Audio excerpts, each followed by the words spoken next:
All right, January 19th, 1 year, Chronological Bible. Today, we're going to go into the account of Job. It's traditionally thought to have taken place around the time of Abraham, Isaac, and Jacob, or shortly thereafter.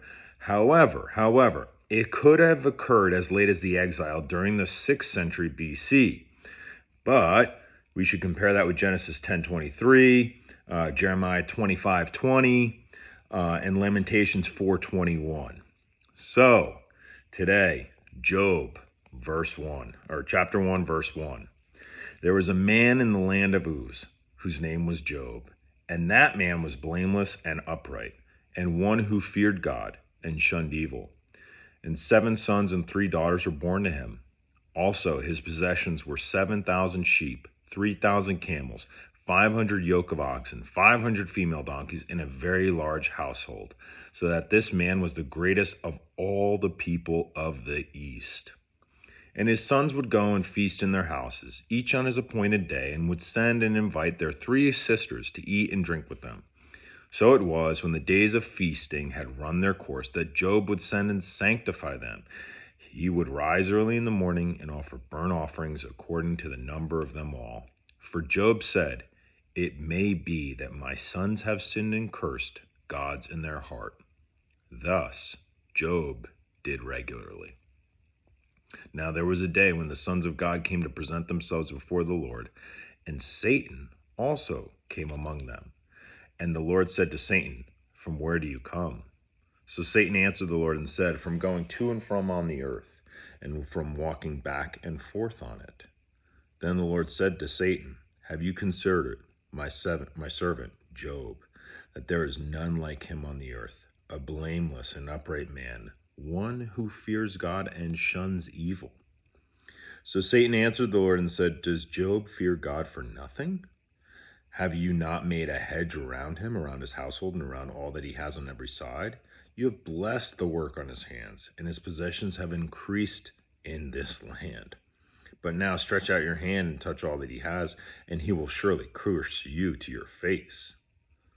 And the Lord said to Satan, "Behold, all that he has is in your power.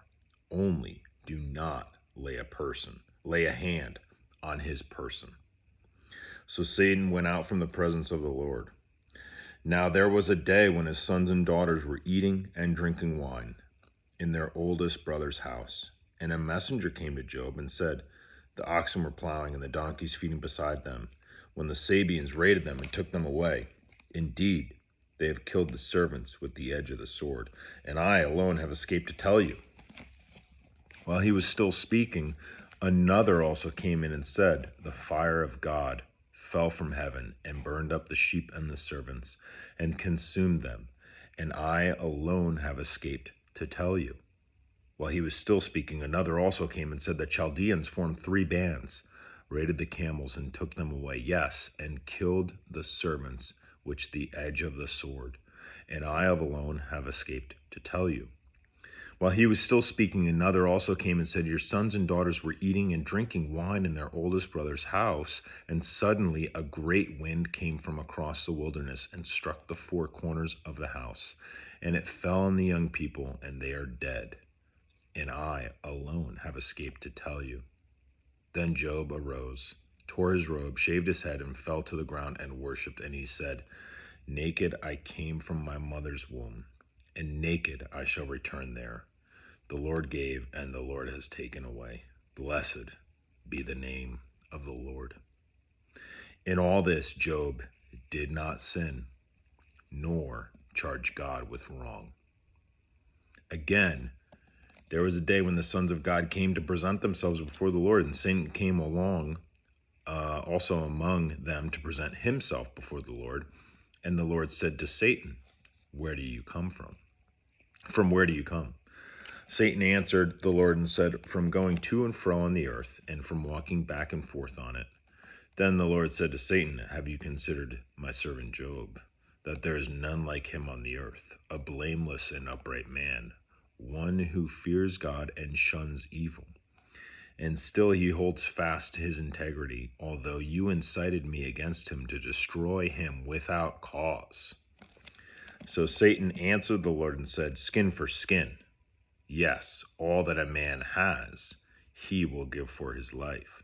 But stretch out your hand now and touch his bone and his flesh, and he will surely curse you to your face." And the Lord said to Satan, "Behold, he is in your hand, but spare his life." So Satan went out from the presence of the Lord and struck Job with painful boils from the sole of his feet to the crown of his head. And he took for himself a potsherd with which to scrape himself while he sat in the midst of the ashes. Then his wife said to him, "Do you still hold fast to your integrity? Curse God and die." But he said to her, "You speak as one of the foolish women speaks.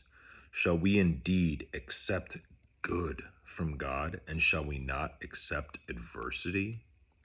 In all this, Job did not sin with his lips. Now, when Job's 3 friends heard of all this adversity that had come upon him, each one came from his own place: Eliphaz the Temanite, Bildad the Shihite, and Zophar the Naamathite. For they had made an appointment together to come and mourn with him and to comfort him. And when they raised their eyes from afar and did not recognize him, they lifted their voices and wept. Each one tore his robe and sprinkled dust on his head toward heaven.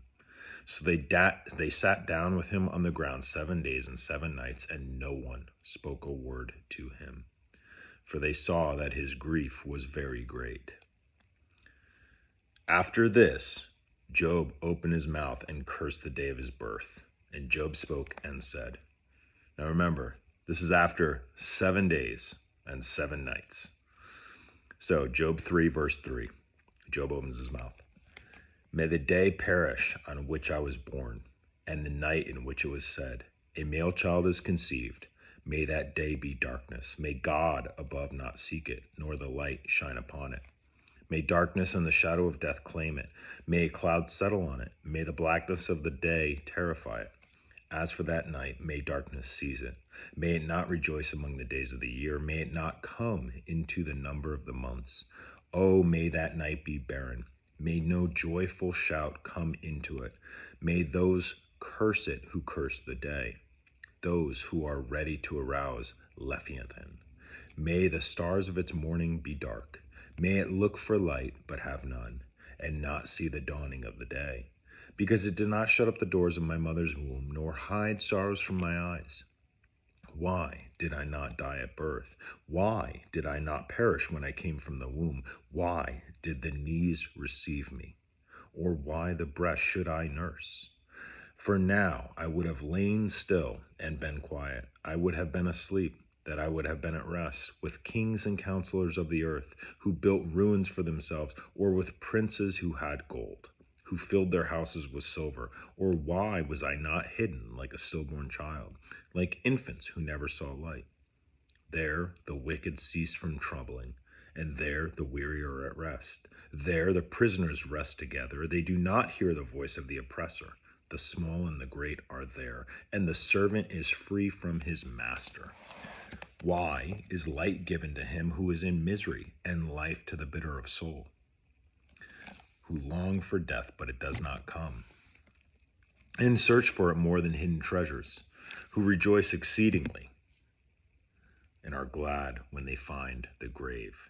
Why is light given to a man whose way is hidden, and whom God has hedged in?